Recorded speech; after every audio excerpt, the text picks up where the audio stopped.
আসসালামু আলাইকুম রহমতুল্লাহি বরকাতুহু।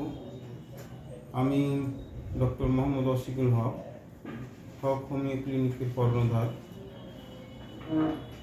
আমি আমার এলাকাবাসীকে, সমস্ত এলাকাবাসীগণকে আমি এই টিভি চ্যানেলের মাধ্যমে জানাতে চাইছি আসন্ন ঈদ উল ফিতরের আগাম শুভেচ্ছা, অভিনন্দন, আন্তরিকতা। সবারই যেন ঈদ সুস্থভাবে কাটে, সহজভাবে কাটে এবং এই ঈদের যে আনন্দ, আল্লাহ যে আমাদের দুটো ঈদ দিয়েছেন, সেই ঈদের আনন্দ যেন আমরা উপভোগ করতে পারি, তার জন্য আমি আল্লাহর কাছে দোয়া করব। এবং সাথে সাথে আমরা যেন একে অপরের সাথে খুব সুন্দরভাবে বসবাস করতে পারি। কোনো রকম উস্কানিমূলক কথায় যেন আমরা পা না দিয়ে প্রতিবেশীর সাথে কোনো গণ্ডগোল করি, এইটা যেন না হয় আমাদের দ্বারাই। আমি একজন সমাজ সচেতন হিসেবে সকলের কাছে অনুরোধ করব আমরা যেন সাম্প্রদায়িক সম্প্রীতিটা রক্ষা করি। বিভিন্ন রকম উৎসাহমূলক কথার মধ্যে যেন আমরা না গিয়ে একে অপরের ভ্রাতৃত্ববোধ নষ্ট করি।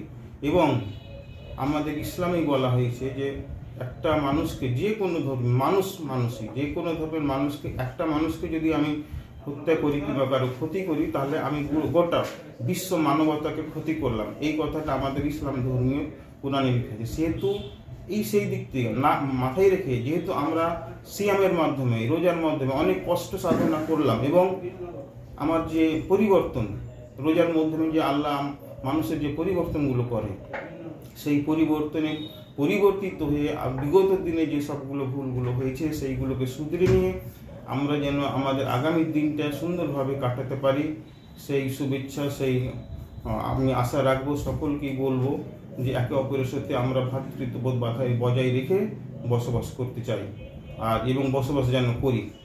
2 নম্বর আরেকটা কথা বলবো, আমি এই ইয়ং জেনারেশান যার মা বাবাকে আমি একটু রিকোয়েস্ট করব, খুব ছোটো বাচ্চা 12 বছর, 13 বছর, 14 বছর এবং হাই স্পিড যে বাইকগুলো আপনারা কিনে দিচ্ছেন, এইগুলো কিনেন, ভালো কথা, কিন্তু এই ছোট বাচ্চাদের এমনভাবে রাস্তায় দিচ্ছেন আপনারা, তাদের লিমিট মানে স্পিডের যে লিমিটটা সেটা ক্রস করে যাচ্ছে। যে কোনো মুহূর্তে একটা বাচ্চার দুর্ঘটনা ঘটতে পারে একটা বাচ্চার। সেহেতু বাচ্চা আপনার, আমার বাচ্চা গেলে আমার, কিন্তু ক্ষতিটা হবে আমাদেরই যারা আমরা দিচ্ছি। তো আমি একটু বাবা মাকে অনুরোধ করব যে আপনি আপনার বাইকটা ছেলেকে যাকে দেবেন সেই যেন প্রাপ্তবয়স্ক হয় এবং বাইক চালানোর যে পদ্ধতি আপনি জানেন, আমরা মানে বয়স্ক হিসেবে যেগুলো জানি আমরা, সেইগুলো নিয়মগুলো বলে দিবেন।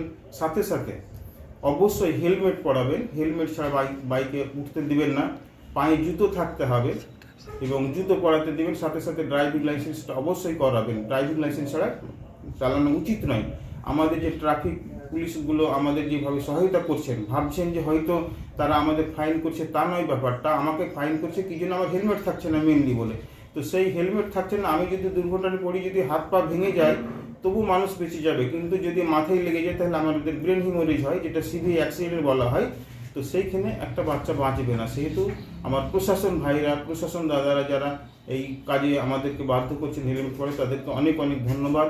এবং সেফ ড্রাইভ সেভ লাইফ কথাটা যেটা আছে সেটা আমাদের অবশ্যই মেনে চলতে হবে। তো কাজে আমি ঈদের বার্তার সাথে সাথে গার্জেনদের মোটরসাইকেল বললাম, আরেকটা জিনিস বলবো, শুধু মোবাইল খুবই ভালো জিনিস, মোবাইল আবার খুবই খারাপ জিনিস। একটা মোবাইল একটা জীবনকে গঠন করতে পারে, আবার মোবাইলই আবার একটা জীবনকে শেষ করে দিতে পারে। তো মোবাইলের ব্যবহারটা ছেলে মেয়েদের মধ্যে যেন সীমিত রাখা যায়, যেটুকু প্রয়োজন সেইটুকু দিয়ে আপনি ব্যবহার করতে দিন। বেশি মোবাইল দিয়ে না বাচ্চাকে, যেতে ওর ভবিষ্যৎটা নষ্ট হয়ে যায়। এটাও আমি একটা অনুরোধ করলাম। আর সবশেষে বলবো, আমরা সাম্প্রদায়িক সম্প্রীতি রক্ষা করব, কোনো প্ররোচনায় পা না দিয়ে, কেউ কোনো দিন প্ররোচনায় পা দিয়ে ঝামেলে আমরা জড়াবো না। এবং আরেকটা জিনিস বলবো, যারা এই ঝামেলে জড়িয়ে পড়ে তাদের দেখবেন একাডেমিক কোয়ালিফিকেশান খুবই লো।